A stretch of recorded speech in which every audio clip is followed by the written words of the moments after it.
नमस्कार, मी गणेशराव आणि तुम्ही पाहतात बीबीजी न्यूज। आज अशा व्यक्तीशी आपण चर्चा करणार आहोत।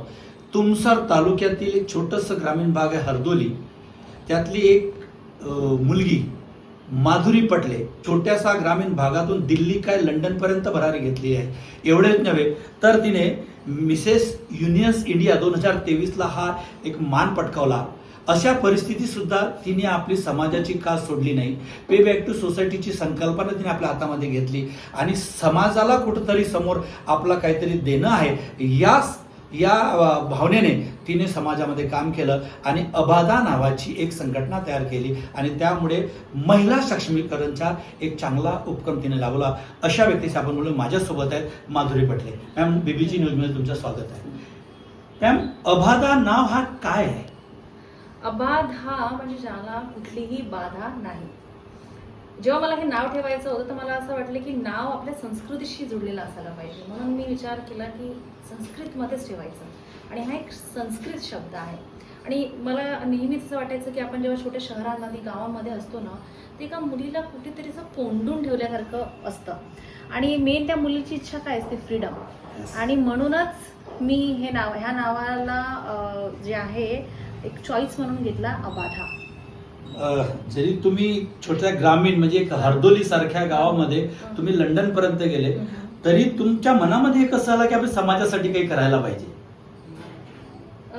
सर, मला काय वाटतं की लंडन पर्यंत जाणे किंवा चंद्रावरही जाणे काही इतकी मोठी गोष्ट नाही आहे। जर तुम्ही तिथे गेल्यावर सुद्धा समाजाला काही देऊ नाही शकत, तिथे जाऊन वारंवार आपले मिरवणे म्हणजे हे कोणी करू शकतं, पण तिथे गेल्यावर सुद्धा तुम्ही आपल्या लोकांसाठी काय, मातींसाठी काय करू शकता, हे जास्त महत्वाचं। हे करणं कठीण असतं आणि काही खूप जास्त नाही करावं लागत हो, खूप थोडंसं करावं। म्हणजे मला दिवसातून 1 तास 2 तास द्यावे लागतात, पण ॲटलिस्ट ह्या माझ्या 1 तास 2 तासांमुळे शेकडो आणि हजारो लोकांचं भलं होत असेल तर तो मला एक समाजाला म्हणजे समाधानकारक म्हणून काम वाटतं आणि मी करते।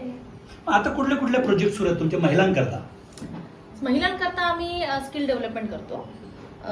एकदम नॉमिनल फीसवर आधी आम्ही फ्रीमध्ये करायचो, आता 500 रुपयाचं नॉमिनल फीस घेतो। त्याच्यामध्ये आम्ही त्यांना फॅशन डिझायनिंग बेसिक कॉन्सेप्ट 3 मंथ्सचा कोर्स असतो, त्याच्यानंतर ब्युटी पार्लर 3 महिन्याचा कोर्स आहे तो तुमसर आणि भंडारा ह्या दोन्ही शहरांमध्ये आमचे जे केंद्र आहे तिथे आम्ही त्यांना शिकवतो। त्याचप्रकारे महिलांसाठी दिल्लीला पण आम्ही करतो। आता जसं पॅड वाटप करणे, मेन्स्ट्रुअल सायकलवर मुलींना काय म्हणतात अवेअर करून देणे, कारण की तुम्हाला माहितीच आहे तशा प्रकारे आम्ही महिला सशक्तीकरणावर सुद्धा गावागावांमध्ये जेव्हा आमचे हेल्थ कॅम्प्स होतात तिथे पण आम्ही कॅम्प्स घेण्याचा प्रयत्न करतो, जिथे त्यांना कुठे म्हणजे महिला अशी लग्न जाऊन जेव्हा ती कुणाच्या गावी जाते तर कुठेतरी तिला वेगळं वाटतंच, तर तेथे आम्ही त्यांना एक सशक्त करण्याचा प्रयत्न करतो की तुम्ही सशक्त आहात, तुम्ही कुठे वीक नाही आहात। अशा प्रकारचे काम आम्ही घेतो। तुमच्या मतानुसार आजही महिला सक्षमीकरण करावं लागत आहे, म्हणजे याचा अर्थ याला कोण दोषी आहे? समाजामध्ये आजही महिला अबला आहे, सबला झालेली नाही, म्हणजे तुम्ही सबलीकरण करत आहात, मग त्याला काय कारण असू शकतं? मी तुम्हाला एक गोष्ट सांगू इच्छिते, कारण मी फक्त नॅशनल लेवलवर नाही इंटरनॅशनल लेवलवर पण गेले आणि मिसेस युनिव्हर्सला असताना डोमेस्टिक व्हायलन्स याच्यावर आमचा स्पेशल प्रोग्राम होता 1 दिवस, त्याच्यावर सगळ्या देशातल्या बायांनी येऊन डोमेस्टिक व्हायलन्सवर आपलं प्रेझेंटेशन सांगितलं होतं। तर तिथे हे लक्षात आलं की हा जो प्रॉब्लेम आहे ना, महिला सशक्तीकरण हा प्रॉब्लेम जो आहे हा ग्लोबल आहे। आपल्याकडे थोडा जास्त असेल कदाचित, कारण की अवेअरनेस नाही आहे गावातल्या लोकांना आणि हिंमत आहे, पण आता मला वाटतं खूप त्याच्यामध्ये चेंजेस आलेले आहेत आणि याचा मोठा क्रेडिट मी सोशल मीडियाला पण देते। आणि कारण त्यांनी ज्या हातामध्ये मोबाईल आल्यामुळे सोशल मीडियावर ज्या मुली खूप जास्त अवेअर झालेल्या आहेत, तर ते एक कारण आहे। दुसरा, ज्या समाजामध्ये काही महिला आहेत, आम्ही भंडाऱ्यामध्ये एक मॅडम आहेत इंद्रायणी टेक्निकल चालवतात, त्या पण खूप असं कार्य करतात। तर अशा प्रकारच्या बाया जेव्हा एकत्र येतात तेव्हा महिला सशक्तीकरण हे होतच होतं आणि महिलांना गरज आहे, कारण पेट्रियार्की म्हणजे पुरुष प्रधानता आहे ती आपली कुठे ना कुठे आपल्या ॲक्सेप्टेड आहे। आता तुम्हाला याचं एक उदाहरण सांगते, खूप म्हणजे नॉर्मल आहे, तुम्ही कधी विचार नसेल केला, पण आज तुम्हाला विचार करायला भाग पाडते। दीपिका पडुकोन किती मोठी ॲक्ट्रेस आहे, तिने हे डिमांड केलं की मला 8 तासांची शिफ्ट द्या, का माझ्याकडे लहानसा बाळ. बाळ आहे. पण तीच गोष्ट तुम्ही रणवीर सिंगच्या तोंडातून नाही बोलता. त्याची सुद्धा ती मुलगी आहे ना. मग 8 तासांची शिफ्ट त्यालाही पाहिजे, कारण त्यालाही मुलीसोबत वेळ घालवायचं आहे. बरोबर की नाही? तेव्हा आपण इक्वॅलिटीची जेव्हा गोष्ट करतो, दोन्ही बरोबर असायला. हा बरोबर. फायनान्शियल लॉस जर एका बाईचा होतोय है ना, का होतोय? कारण एक कुठेतरी आपण समाजाने हे साठलेलं आहे की मुलाचं म्हणजे आईला करावंच लागतं. मी ह्याच्यात मला मनाई नाही आहे, पण कुठेतरी समाजाने हे ऍक्सेप्ट केलेलं आहे की हे फक्त बाईनीच करायला पाहिजे, आणि म्हणूनच सशक्तीकरणाची गरज आहे. अभादा ह्या संघटनेचे स्वप्न काय आहे? माझ्या संघटनेचे स्वप्न आहे की माझ्या गावातील आणि माझ्या गावासारख्या अनेक गावातील जे मुलं मुली आहेत त्यांनी कुठेही कोंडून न राहता आयुष्यात भरारी घ्यायला हवी, आणि त्यांना जे पटतं, त्यांना जे आयुष्यात हवं आहे ते त्यांना भेटायला पाहिजे, आणि त्याच्याकरता त्यांना आमची मदत लागेल तर आम्ही त्यांच्यासाठी तत्पर आहोत. तुम्ही महिलांकरता आर्थिक सक्षमीकरण करत आहात, पण मानसिक आणि आरोग्य याचा शारीरिकसाठी काय काय असं एखादी प्रकल्प चालवा पुढे चालवाल का तुम्ही? हो, आम्ही आधी योगा घ्यायचो गावोगावी. योगासाठी टीचरला आम्ही पाठवायचो, पण ते म्हणजे असं सिझनिक म्हणजे सीझनल किंवा आठवड्यात महिन्यातून एखाद वेळेस गेलं त्याच्याने होत नाही. आपल्याला माहितीच आहे की जेव्हा आपण शारीरिक म्हणतो म्हणजे आपल्याला डेली कसरत व्हायला हवी. प्रॉब्लेम असा आहे की आपल्याकडे योगा टीचर्स खूप नाही, आणि योगा टीचर्स प्रत्येक गावामध्ये पाठवणे हा खूप आर्थिक पद्धतीने आमच्यासाठी पण कठीण आहे. दुसरं, आम्ही आपल्या सेंटरला, मेन सेंटरला ठेवलं, जे शहराच्या ठिकाणी आम्ही ठेवलेलं आहे, तिथे गावाच्या बाया सकाळी सकाळी जे शेतावर जातात त्या येणं शक्य नाही.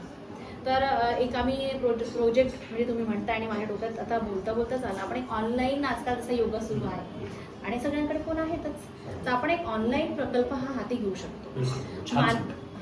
आणि मानसिक म्हणजे आपण त्यांचे वेळोवेळी एक त्याला इंग्रजीमध्ये थेरपी म्हणतात, की एकामेकासोबत बोलणे. पहा, मी तुम्हाला अजून एक सिंपल गोष्ट सांगते. ज्या 4 बाया बाहेर बसल्या असतात ना, आणि आपण त्यांना म्हणतो की ह्या गप्पा करतायत, 4 लोकांच्या म्हणजे चुगल्या करणं आपल्या भाषेमध्ये, पण ते ऍक्च्युली थेरपी आहे. आपण एकामेकाशी बोलल्यावर आपलं मन हलकं होतं आणि आपण डिप्रेशनमध्ये जात नाही. म्हणून तुम्ही बघत असाल पहिल्याच्या बायांना तेवढा त्रास नाही व्हायचा, भलेही त्यांना दुसरे कुठलेही त्रास असतील, पण ह्या त्यांच्या बोलण्या, आणि ते आजच्या काळामध्ये कमी होतोय फोन आल्यामुळे.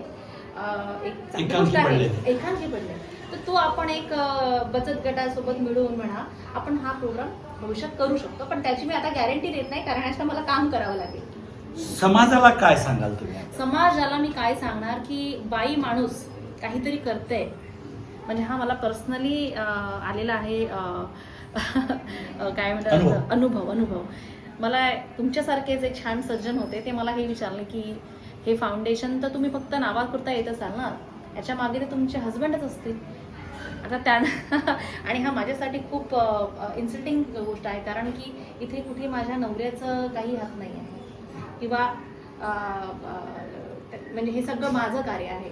तर मला वाटतं समाजाने जी प्रवृत्ती आहे ना, की एखादी बाई एक काम करते म्हणजे त्याच्या मागे त्याच्या नवऱ्याचाच हात असेल, हे अत्यंत चुकीचं आहे. सगळ्या आजकाल मुली खूप इंडिपेंडेंट झालेल्या. इनफॅक्ट मुली ह्याच्यासाठीच तर भांडण करतात की आम्ही इंडिपेंडेंट व्हायला हवे, आणि आम्ही इंडिपेंडेंट आहोत. आपण मनसोक्तपणे माधुरी पटले यांनी बीबीजी न्यूजची चर्चा केली, आपले विचार सांगितले. म्हणजे ती एक छोट्याशा ग्रामीण भागातून दिल्लीपर्यंत आणि लंडनपर्यंत गेली, पण तिने आपली समाजाची कास किंवा वैचारिक आणि सांस्कृतिक कास सोडली नाही. अशाच प्रकारे समाजातील महिलांनी याच प्रकारे माधुरी पटलेसारखे वैचारिक उत्थान करून अशीच भरारी घ्यावी, अशी माझी शुभेच्छा. आणि तुम्ही बीबीजी न्यूजला जी मुलाखत दिली त्याबद्दल तुम्हाला खूप खूप शुभेच्छा. नमस्कार.